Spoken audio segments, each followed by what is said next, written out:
Hello बच्चों, let's read the question. Which of the following represents an excited state of an atom? Option A, neon 3s2, 3p6, 4s2, 3d8. Option B, neon 3ds2, 3p6, 4s1, 3d5. Option C, neon 3s2, 3p6, 4s2 and 3d1. And option D, 1s2, 2s2, 2p5 and 3s1. So question में क्या कह रहा है, इनमें से कौन से configuration में एक्साइटेड स्टेट एटम का रिप्रेजेंट हो रहा है। तो सबसे पहले तो हम ये देखें कि order of filling of electron क्या होता है। तो जैसे कि हम पता है कि हम इलेक्ट्रॉन की फिलिंग करते हैं, so electrons are filled from low energy level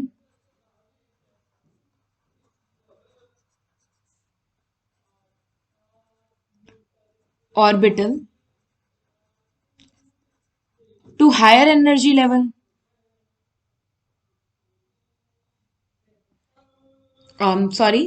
Electrons are filled from low energy level subshell to higher energy level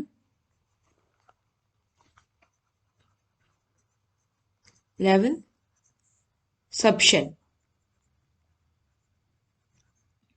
ना ऑर्डर क्या है हमारा, it's 1s2, 2s2, 2p6, 3s2, 3p6, 4s2, 3d10, then 4p6. सो ये है हमारा order, जिस order में हम इलेक्ट्रॉन की फिलिंग करते हैं। अब हम एक एक करके अपने ऑप्शंस को देखते हैं। फर्स्ट ऑप्शन में देखो तो यहाँ हमारे पास नियन है, तो बेसिकली ये जो हमारा 1s2, 2s2 एंड 2p6 है, ये मिल के फॉर्म करते हैं टोटल 10 इलेक्ट्रॉन, और ये इसे रिप्रेजेंट करते हैं नियन के थ्रू, क्योंकि ये नियन का कॉन्फ़िगरेशन होता है ना। यहाँ पे अगर आप देखो तो नियन के कॉन्फ़िगरेशन के बाद फिलिंग क्या है, 3s2, 3p6, 4s2 and 3d8। तो यहाँ अगर आप देखो तो एग्जैक्टली हमारा जो ऑर्डर है उसी ऑर्डर में फिलिंग हुई इलेक्ट्रॉन की। जो हमारा s वाला था वो कंप्लीटली फिल्ड, फिर p को फिल किया गया, फिर s को फिर अपने d में इलेक्ट्रॉन किया गया। तो ये तो हमारा जो क्या बोल सकते हैं इसे, कन्फिगरेशन है, या जो हमारे कन्फिगरेशन है ये ग्राउंड स्टेट में है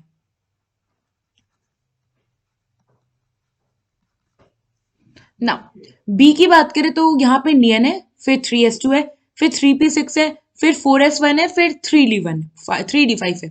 तो अगर आप यहाँ देखो तो ये जो 4s आप कहोगे कि 4s2 होना चाहिए था, फिर 3d4, तो ये अपना एक्साइटेड स्टेट हुआ, बट ऐसा नहीं होता है।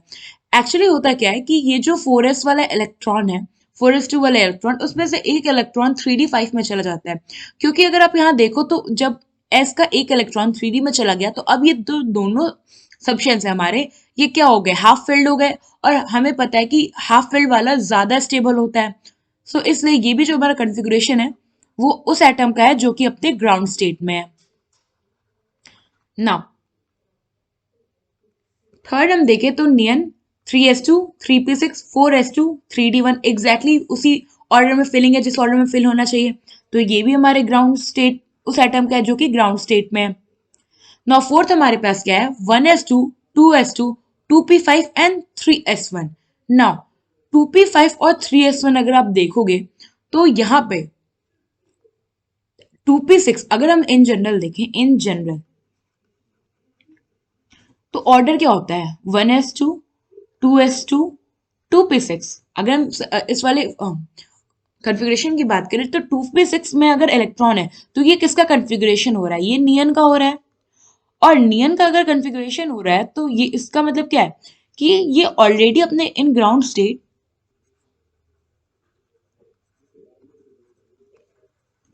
ये ऑलरेडी नोबल गैस कॉन्फ़िगरेशन है।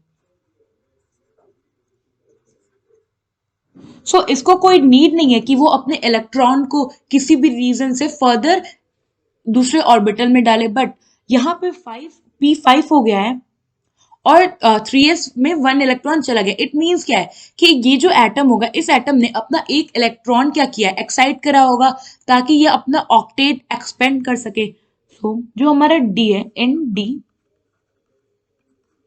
विच is 1s2 2s2 2p5 3s1 configuration,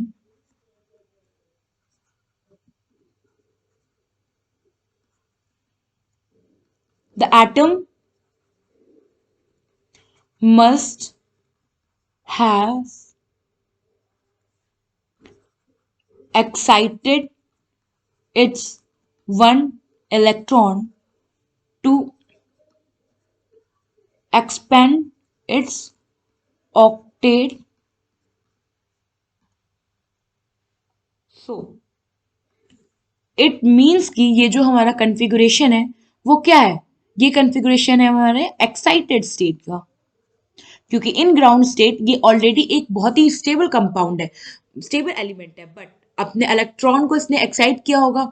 सो यहाँ पे जो हमारा करेक्ट ऑप्शन है वो है हमारा ऑप्शन डी। आई होप आपको एक क्वेश्चन समझ में आया होगा। Thank you.